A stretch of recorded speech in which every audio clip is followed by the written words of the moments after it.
Marg'ilon shahridagi yangi Marg'ilon shaharchasiga kelganmisiz? Kelmagan bo'lsangiz afsuslanmang. Sababi bu ko'chalarda avtomashinangizda yursangiz, ulovingizni biror bir yeri shikastlanadi yoki qandaydir ko'ngilsizliklar kelib chiqishi mumkin. Sababi yo'l ta'mirtalab, yillar davomida asfalt ko'rmagan ko'cha desak ham bo'ladi. Mahmudjon ota Tursunov yangi Marg'ilon shaharchasiga chiqib yashay boshlaganiga 50 yil bo'libdi. Shundan beri bu yerda biror marta ta'mir ko'rmaganini aytadi. Asfalt bo'lganini aniq ko'rganim yo'q. Shundan baqa o'sha eski qilingan asar o'shanda turibdi. Yaqinda bir yigit o'lchab, sizga o'xshagan bir yigit o'lchagani kelgan ekan, bordim qiziqib. Uka nimaga o'lchyapsiz desam, asfaltni yangilaymiz, yaxshi bo'ladi tog'a. Tushunarli. Endi bizning yoshimiz katta ekan, shu gapirib arkamizdan bir ish qilsa. Yangi Marg'ilon shaharchasini yo'llari obod bo'lmadi. Qachon qarama chuqurlardan iborat. Avtomobil borlar noligan deydi 72 yoshli ota. Noqulaylik kelib chiqaryapti. O'ydim chiqib joylari bor. Ali chekkalarda mana trotuarlarimizni bir oz yo'l ko'rsataman. Shataq. Keyin nomer mana tezlik masalalarida belgi ali himoyalanuvchi belgilar ham bir joyda bas uni. O'shaning uchun birinchi ochirda belgilarni hammasini ko'rib chiqish kerak. O'sha most oldigacha o'sha Farg'ona tomondan kelishdan tezlik ortiqcha bitta mashina. Tezlik mana marshruti trotuarda qilib qo'ygan, xolasa to'xtaydi. Bo'lmasa to'xtamaydi. Agar mana shu yerda mana shu yerda bir qanday ham bitta ukaxonimizni mana shu yerda ushroq mashina urib ketdi. O'ldi o'sha. Har kuni bu yo'llardan yo'lovchi va avtomobillar o'tadi. Marg'ilon va Farg'ona shaharlarini bog'lab turuvchi bu yo'llarda 6 ta mahalla fuqarolar yig'ini, 2 ta maktab bor. Na yo'lovchilar yo'lagi va na avtomobil yo'li ta'mirlanmayotganini aytadi ota.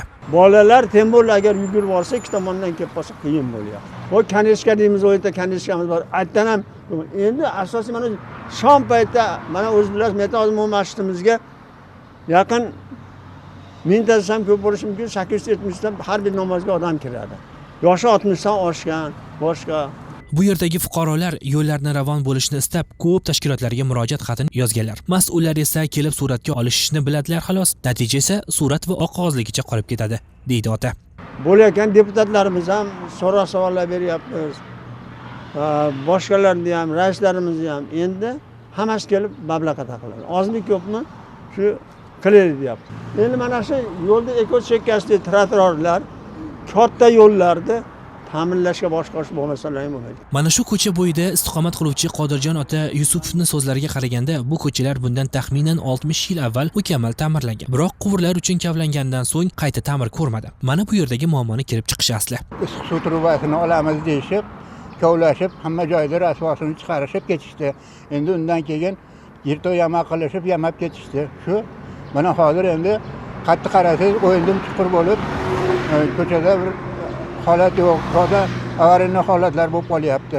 Bu ko'chaning muhim egasi bo'lmagani sabab xohlagan tashkilot xohlaganicha kavlab, xohlaganicha tuproq bilan ko'mib ketaveradi. Asfalt qilish esdan chiqadi. Bu ham yetmagandek fuqarolar tegishli tashkilotlardan ruxsat ham olmaydi. U ko'chadan bu ko'chaga suv olib o'tish kerak bo'lsa ham kavlaydi, chuqurligicha qoladi. Hozir cho'kib ketgan endi o'shaning uchun avariya sodir bo'lyapti. Mashinalar tez kelib qoladi, hali chuqurga tushib deb, yo bo'lmasam chuqurdan olib qochib boshqa mashinaga urib olyapti. Shuning uchun bu ko'chani asfalt qilmasa qaytarib bo'lmaydigan.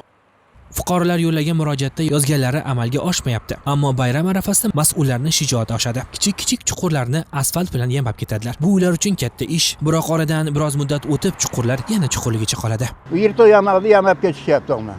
Shu kovlansa yoki bo'lmasa boshqa qilinsa, chuqurlanib qolsa, ashlarni yamab ketishyapti.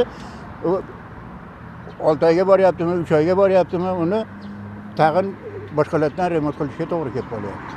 Mana o'sha avtomobil yo'li, suv uchun kavlangan yo'llar chuqur kun sayin pasayib boryapti. Avtomobillar yoki bu yo'lni aylanib o'tadilar yoki sakrab o'tadilar. Bir so'z bilan aytsak, ta'mirtalabligi sabab avtohalokatlar ham yuzaga kelgan.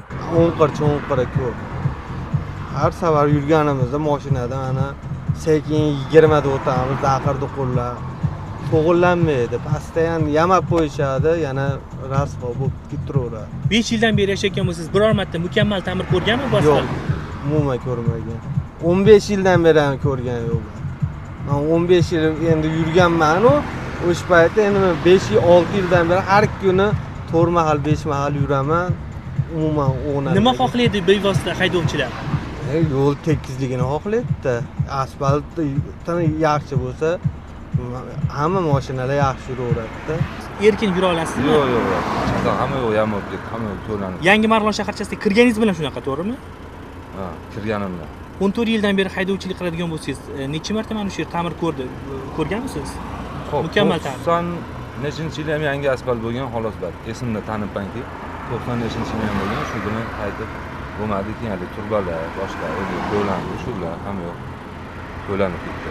Qariyb 50 yildan beri ta'mir ko'rmagan bu yo'llar qachon asfalt qilinadi? Fuqarolar bir emas bir necha marotaba murojaat yo'llagan bo'lsa, nima uchun biror bir mas'ul aholini xursand etadigan javob bermayapti? Nahotki mas'ullarning o'zi bu yo'llardan yurmagan, avtomobili qoqinmagan bo'lsa? Manzilga Farg'ona viloyat avtomobil yo'llari bosh boshqarmasi xodimini taklif qildik. Hozir smeta hujjatlari ishlab chiqilgan, NAPUda xulosa olish uchun kutib turibdi, kutyapmiz. Farg'ona shahri Yangi Marg'ilon bog'lovchi yo'li asfaltlashadi. Bu borada harakatlar joriy yilda qurilish ishlari amalga oshiriladi. Qayergacha asfalt bo'ladi shunda? Bu 4 kilometr qismi to'liq, o'zi yo'l 4 kilometrli to'liq asfaltlashadi. Hozir o'sha Farg'ona darvozasining oldidan Humo nimasigacha bo'ladimi shunda? 4 kilometr qismida hozir o'sha Farg'ona shahridan Yangi Marg'ilon shaharchasigacha-da 4 kilometr qismi bo'ladi. Marg'ilon shahri bilan Farg'ona shahrini bog'lab turadigan yana bir yo'l bor. Bu ko'chani ko'plar temir yo'l ko'chasi deb ataydi. Fuqarolarning so'zlariga qaraganda 2 yil avval bu yerlar ravon va tekis edi. Haydovchilar va shu yerda yashovchilar bag'rimizga shamol tegdi deb xursand bo'lishgandi. Biroq mas'ullarda yangi g'oya paydo bo'ldi. Yangi asfaltni buzish va shu yerdan quvur o'tkazish. Quvur o'tdi ham, ammo bu yo'llar avvalgidek ta'mirtalab bo'lib qoldi yana. Ta'mirtalab albatta, uni yo'llar turba olingandan keyin o'sha eski holida turibdi. Erkin yura olasizmi? Yo'q, xavotirda yuramiz doim. Endi nihoyatda xavotirda yuramiz, chunki qatnov serob. Endi yengil-yelpi nima qilib qo'yishadi-yu, to'liq kami qilinmagan. Haydovchilarga ham qulay bo'ladi, yo'lovchilarga ham qulay bo'ladi-da. Texnikaga ham bir haliga nosozlik ham bo'ladi. Hadovoylari yaxshi yuradi. Bu yo'lni egasini axtardik. Aytishlaricha Marg'ilon shahar hokimligiga tegishli bo'lgan yo'l. Ayrimlarning so'zlariga qaraganda yangi asfalt buzilganligi haqiqat, ammo pudratchi tashkilot quvur o'tkazib bo'lgandan so'ng yo'lni ta'mirlamog'i kerak edi. Ammo quvur uchun o'rnatilgan koloduslar asfaltdan yuqori. Shu sababli bu yo'llar baland-past bo'lib turibdi. Nazorat qiladigan tashkilot rahbarlari esa issiqda ko'chaga chiqishni xohlamasmish. Bu borada biz Marg'ilon shahar hokimining qurilish masalasi bo'yicha o'rinbosari, ichki yo'llarni ta'mirlash tashkilotiga, obodonlashtirish boshqarmasiga qo'ng'iroq qildik. Muammoni yechimi masalasida intervyu berishlarini so'radik. Biroq bu borada ko'plar javob berishdan qo'rqdi. Sababi esa bizga noma'lum. Balki lavha efir yuzini ko'rgandan so'ng bizni izlashar. Ahror Ziyodov, Safar Ismoilov, Obyektiv informatsion tahliliy dastur uchun